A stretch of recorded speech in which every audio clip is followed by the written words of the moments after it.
Hello and नमस्ते, welcome to bio express series. Tension नहीं, तैयारी करें स्मार्ट तरीके से। Bio express 10 minute quick revision series in Hindi. इस सीरीज में आज हम आपके सामने लाए हैं एक नए टॉपिक को, जो कि हम जानते हैं जिसे रिप्रोडक्टिव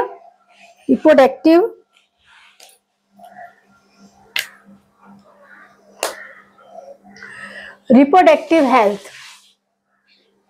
ये टॉपिक को आज हम यहाँ पर क्लियर करने वाले हैं। तो रिप्रोडक्टिव हेल्थ उतना ही इम्पोर्टेंट है जितना कि हम रिप्रोडक्टिव सिस्टम को पढ़ते हैं। रिप्रोडक्टिव सिस्टम से जिस तरह के क्वेश्चंस बनते हैं, उसी तरह आपके रिप्रोडक्टिव हेल्थ से रिलेटेड भी आपके कॉम्पिटिटिव एग्जाम में, 12th में, सभी में आपके बहुत क्वेश्चंस, अच्छे क्वेश्चंस बनते हैं। तो हम देखेंगे रिप्रोडक्टिव हेल्थ मतलब आपका कंसीव बेबी और उससे पहले का जो प्रिपरेशन है, ओव्यूलेशन है, आपका फर्टिलाइजेशन है, वो सारा मिला के हम रिप्रोडक्टिव हेल्थ बोलते हैं। कि मतलब किसी भी टेक्निक में या किसी भी प्रोसीजर में कोई भी आपको क्या प्रॉब्लम ना आए, तो हमारा रिप्रोडक्टिव हेल्थ है कि मतलब आपने सही तरीके से सारे कंसेप्ट 1 बाय 1 किए और आपका क्या रिप्रोडक्टिव हेल्थ प्रॉपर वे में। रिप्रोडक्टिव हेल्थ में हम मेनली पढ़ेंगे कि आपका बर्थ कंट्रोल मेथड क्या है। बर्थ कंट्रोल यानी कि किस तरह आपको बर्थिंग जो रेट है उसको कंट्रोल रखना है और उसमें कौन कौन से मेथड यूज होते हैं, ये हमारा रिप्रोडक्टिव हेल्थ में हम इसे पढ़ने वाले। फिर आता है आपका, पहले तो क्या है कि आपका मेथड है किसका, आपका birth control method. Birth control method में हम अभी देखेंगे कि कौन कौन से मेथड इसमें अप्लाई हो रहे हैं। तो फर्स्ट वन ये है आपका। सेकेंड वन हमारा क्या है, मेडिकल टर्मिनेशन ऑफ प्रेगनेंसी, जिसे हम एमटीबी भी कहते हैं या फिर इसे हम इंड्यूसेस अबॉर्शन भी बोलते हैं। तो आपके रिप्रोडक्टिव हेल्थ में हम ये सारे पॉइंट को यहाँ डिस्कस करने वाले हैं। Birth control method, medical termination of pregnancy जिसे एमटीबी या फिर आपका induce abortion, sexual transmitted infection कि भाई आपकी सेक्सुअल डिसीज को होती है उनमें कैसे इन्फेक्शन होता है, ट्रांसफर, ये सारा हम इसमें देखेंगे। इनफर्टिलिटी नेक्स्ट वन है आपका। इनफर्टिलिटी या ART full form assist reproductive technology की कौन कौन सी रिप्रोडक्टिव टेक्नोलॉजी है जिन्हें हम असिस्ट कर सकते हैं, वो इनफर्टिलिटी के अकॉर्डिंग हम पढ़ेंगे। तो यहाँ पर हमारा क्या है, रिप्रोडक्टिव हेल्थ में आपने क्या देखना है, बर्थ कंट्रोल मेथड देखने हैं और आपके मेडिकल टर्मिनेशन ऑफ प्रेगनेंसी देखना है, आपके सेक्सुअल ट्रांसमिटेड इन्फेक्शन देखना है कि किस तरह सेक्सुअल जो डिसीज होती है वो ट्रांसमिटेड होती है one person to another person, या फिर हम ये कह सकते हैं अपने पार्टनर्स। फिर इसके बाद आपका है इनफर्टिलिटी या फिर असिस्ट, ऐसे डिवाइसेस जिनको हम असिस्ट करके क्या हो गया, इनफर्टिलिटी है तो उनको क्या कर सकते हैं, इम्प्रूव कर सकते हैं। अब इसमें सबसे पहले आया कि आपका फैमिली प्लानिंग प्रोग्राम कब लॉन्च किया गया, 1951 में। किस कंट्री के द्वारा किया गया, इंडिया के ही, हमारे ही कंट्री ने सबसे पहले फैमिली प्लानिंग प्रोग्राम का क्या किया है, इनिटेट किया है। बट अफसोस कि हम आज जनसंख्या के मामले में चाइना को भी पीछे छोड़ रहे हैं। क्यों? क्योंकि सही से इम्प्लीमेंट नहीं हुआ। हम ये प्लानिंग प्रोग्राम करने वाली फर्स्ट कंट्री है इंडिया, बट इम्प्लीमेंट सही तरीके से ना हो पाने की वजह से आज हम पॉपुलेशन की रेट पर क्या है, सबसे हाई लेवल पर परफॉर्म कर रहे हैं। तो ये फर्स्ट इंडिया ने ही प्रपोज किया, इसे एफपीपी या फिर फैमिली प्लानिंग प्रोग्राम कहते हैं। बट इस समय इसी फैमिली प्लानिंग प्रोग्राम को कन्वर्ट कर दिया गया है किस अदर्स नेम में, इसे बोलते हैं आरसीएच मतलब reproductive and child health care. Reproductive and child health care, इसमें आपके मदर एंड चाइल्ड दोनों की केयरिंग आ जाएगी। दोनों को ही क्या क्या प्रिकॉशन लेने हैं प्रेगनेंसी के टाइम मदर को, और फिर बेबी का जब डेवलपमेंट हो रहा है, एम्ब्रॉयनिक डेवलपमेंट, वहाँ क्या ट्रीटमेंट चलना है से लेके बेबी के डिलीवरी तक, फिर बेबी को केयर कैसे करना है। तो ये दोनों इसमें क्या हो गया कि RCH, reproductive and child health care, ये अभी फैमिली प्लानिंग प्रोग्राम को क्या रिसेंट नाउ डे ये बोलते हैं reproductive and child health care. तो अब ये इसमें हम सबसे पहले पढ़ने वाले हैं बर्थ कंट्रोल मेथड। अब बर्थ कंट्रोल मेथड क्या है, दो तरीके से इसमें आपका दिया गया है कि कैसे अप्लाई करेंगे। फर्स्ट तो है स्लोगन, कि मतलब बहुत सारी कंट्रियों ने स्लोगन बनाया वन चाइल्ड नॉर्म्स, यानी कि और भी अदर है कि हम दो हमारे दो। तो स्लोगन से तो काम नहीं चलता, क्योंकि स्लोगन तो पढ़ते हैं लोग और इम्प्लीमेंट करने के नाम पर क्या ही बोलते हैं कि ये तो गवर्नमेंट के फैक्टर सारे। तो ऐसा, तो स्लोगन आपका वन चाइल्ड नॉर्म और हम दो हमारे दो, स्लोगन से तो कुछ भी आपका बर्थ कंट्रोल नहीं होने वाला है। फिर आता है आपका डायरेक्ट मेथड। डायरेक्ट मेथड में आपके यूज कॉन्ट्रासेप्टिव मेथड, आपका यूज कॉन्ट्रासेप्टिव जो भी आप यूज कर रहे हैं उसको कैसे मेथड को यूज करेंगे। डायरेक्ट मेथड है यानी कि इसमें कुछ भी हम मेडिसिन यूज नहीं करेंगे और किसी भी तरीके का कोई वेरियर वगैरह यूज नहीं करेंगे, ये नेचुरल प्रोसेस है आपका डायरेक्ट मेथड। तो आपका क्या है, चाइल्ड आपका क्या है, बर्थ कंट्रोल के लिए दो आपके स्लोगन गवर्नमेंट ने इशू किए और सेकेंड वन क्या किया, डायरेक्ट मेथड, यानी कि आप जो आपका क्या कॉन्ट्रासेप्टिव जो यूज कर रहे हो वो कैसा होना चाहिए, उसके देखिए क्राइटेरियाज क्या होने चाहिए, क्योंकि इससे रिलेटेड आपके क्वेश्चन से कॉम्पिटिटिव एग्जाम में भी पूछे जाते हैं। तो आपका क्या है कि क्राइटेरिया ऑफ आइडियल कॉन्ट्रासेप्टिव।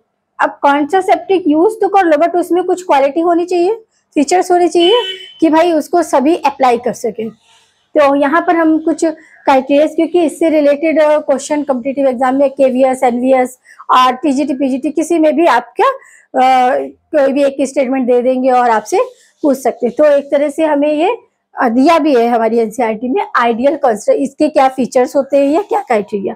तो सबसे पहले वन पे तो क्या है कि शुड बी चीप, यानी कि ये क्या चिप रेट पर होना चाहिए, क्योंकि देखिए जो पढ़े लिखे हैं एजुकेटेड पर्सन है वो तो कहेंगे भाई ठीक है कॉस्टली भी है तो वो परचेस करेंगे, क्योंकि उन्हें क्या है वो एजुकेटेड है, उनको थोड़ी नॉलेज है कि अगर बच्चे ज्यादा रहेंगे तो उनकी जिम्मेदारियां क्या होंगी, इंक्रीज लेवल पर होंगी। और हमें क्या है सिर्फ बच्चों को पैदा नहीं करना, उनको अच्छे से परवरिश भी देनी है, अच्छी पढ़ाई देनी है, अच्छा लुकआउट देना। तो इन सब के लिए क्या है कि अगर थोड़ा महंगा भी होगा तो एजुकेटेड पर्सन क्या करेगा, फॉलो करेगा। बट जो आपका मिडिल क्लास है या फिर हम ये कह सकते हैं जो पढ़े लिखे नहीं हैं, अनएजुकेटेड हैं, तो वो क्या कहेंगे भाई बहुत महंगा है, तो वो यूज करने में बोलेंगे इतना कहाँ से, क्योंकि आपको तो पता है इंडिया में तो एजुकेशन को ही लोग बोलते हैं किताब खरीदने के पैसे नहीं है, खाना के नहीं है तो किताब कहाँ से खरीदेंगे।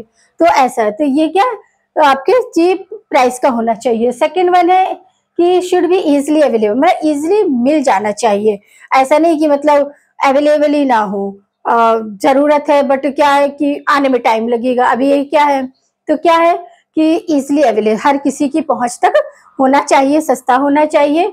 और should be interference with sexual desire, इसको यूज करना है बट सेक्सुअल डिजायर के बेसिस पे नहीं करना है।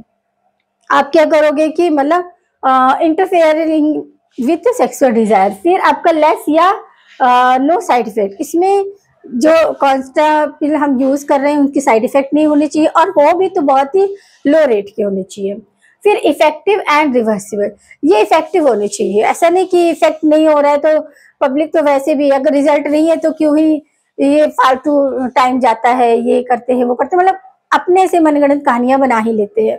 तो इफेक्टिव और रिवर्सिबल, यानी कि जब चाहे तब इसे बंद करके वापस रीस्टार्ट कर सकते हैं, तो ये रिवर्सिबल भी होनी चाहिए।